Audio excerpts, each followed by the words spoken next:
Australia is a country with a diverse, dynamic, and thriving population.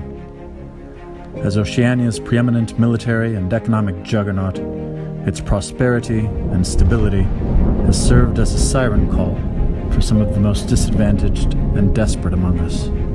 Whether they be fleeing violence, dire poverty, or political persecution, increasing waves of asylum seekers have flooded Australian shores. This influx prompted several draconian policies by the government, including one instituted in 2013, which mandates that passengers of ships captured within Australian waters be detained, then deported to offshore regional processing centers in the island nation of Nauru and on Manus Island in Papua New Guinea. Notwithstanding international human rights laws and policies acceded to by the Australian government, Nauru and Manus Island detention centers were purposely designed to humiliate, dehumanize, and traumatize the asylum seekers. Former detainees often recount stories of deplorable living conditions without fully functioning plumbing, inadequate shelter, and most notably, physical and sexual abuse.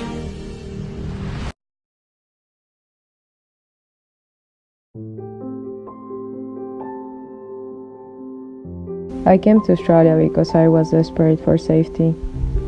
But here's no better. This is worse than prison. We are cramped in cages like animals. The water is brown and the bathrooms are inhuman. People are hopeless. Some cut their throats because it is the only way. I just want out.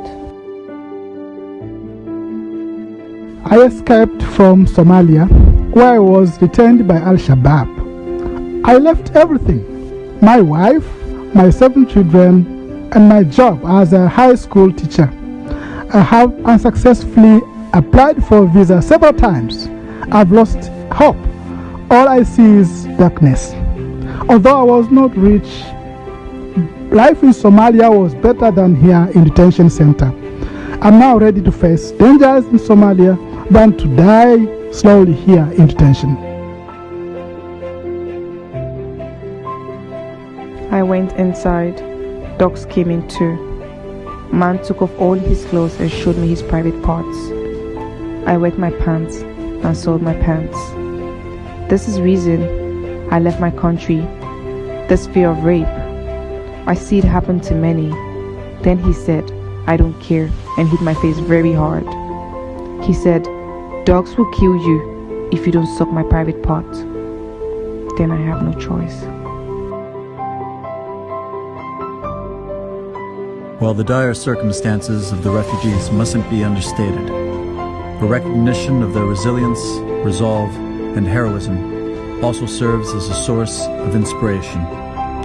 Like many ordinary people placed in extraordinary circumstances, the detainees have often risen above their imposed state of abjection, transmuting their misery into mastery and making unprecedented contributions to humanity. Take the story of Abdul Aziz Muhammad, recipient of the prestigious Martin Ennals Award.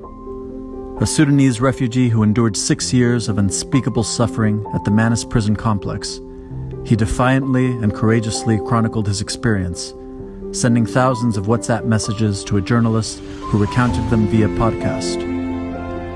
Baruz Buchani, a Kurdish Iranian journalist still stranded on Manus, was recently awarded the Victorian Prize for Literature. His memoir, No Friend But the Mountains, Writing from Manus Prison, was entirely and excruciatingly composed via WhatsApp. It recounts his harrowing boat journey from Indonesia and his subsequent imprisonment. Both men paint a dismal picture of life in a prison colony, yet both display defiance in the face of oppression and a refusal to be broken by a system bent on breaking them. Let these stories of human will and rebellion be the true lessons of Manus and Nauru. The people of Australia must acknowledge the inhumanity of offshore processing and demand that their government act in accordance with its obligations under international law. Thomas Paine once wrote, "The world is my country, all mankind are my brethren, and my religion is to do good." This is our mantra. We are one world, one race, one humanity.